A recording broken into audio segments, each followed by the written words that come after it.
Number 4, we actually made it this far. Honestly, I'm surprised that we've done this many videos so far. And I got new glasses today. Look at me, wow. But today's video is all about the 3 best pieces of equipment you need as a streamer. Number 1 is a microphone. If you're gonna take the dive into being a streamer, you're gonna need the equipment. And trust me, a mic is literally just the starting point. Lucky enough for you, microphones start at about $50 and range anywhere between there and 10 grand. And you're not gonna spend 10 grand on a microphone, are ya? Nah.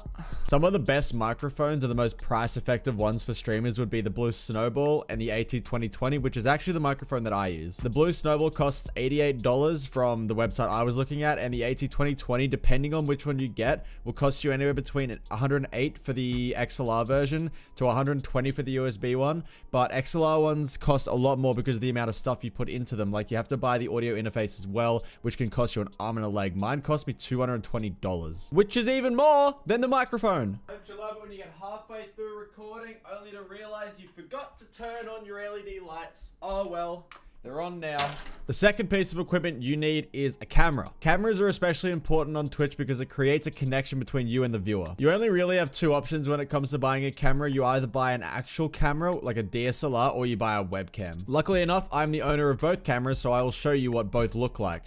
This is what my actual camera looks like, my Sony a6000. Now, this is what my other camera looks like. This camera actually isn't too bad. It is a little overexposed and you can't really adjust the settings all that much, but if you're on a budget, this is a great camera. The Logitech camera is about $180, whereas my actual camera with everything included is about $1,000. Here's a side-by-side of what both the cameras look like together. I know for a fact that I'm going to get the question, Riley, why do I have to buy a camera? Like, the Dakotaz doesn't use a camera, Lyric doesn't use a camera, but they're still successful. Thing is, they were around a lot longer before we were. We're in a day and age where Twitch is very saturated and we need every possible upper hand we can get as a streamer. Brings me to equipment piece number 3. This one might surprise a few of you. Can you guess it? It's owning a second monitor. If you watched my video before, I mentioned that you need to be tentative to your chat. Owning a second monitor will give you the ability to read chat while you're playing games. I actually have one of my monitors flipped into portrait mode, so the entire monitor is dedicated for the chat. I've seen some pretty funky ways people read their chat, like using their phone. Even though something like this can work, it isn't really a long-term option. If you take streaming seriously, you'll invest the money to make it better. Spend that couple extra $100, buy a second monitor, buy a camera, and buy a microphone. You'll appreciate it, and your viewers will really appreciate it as well. I mean, you are a Twitch streamer after all.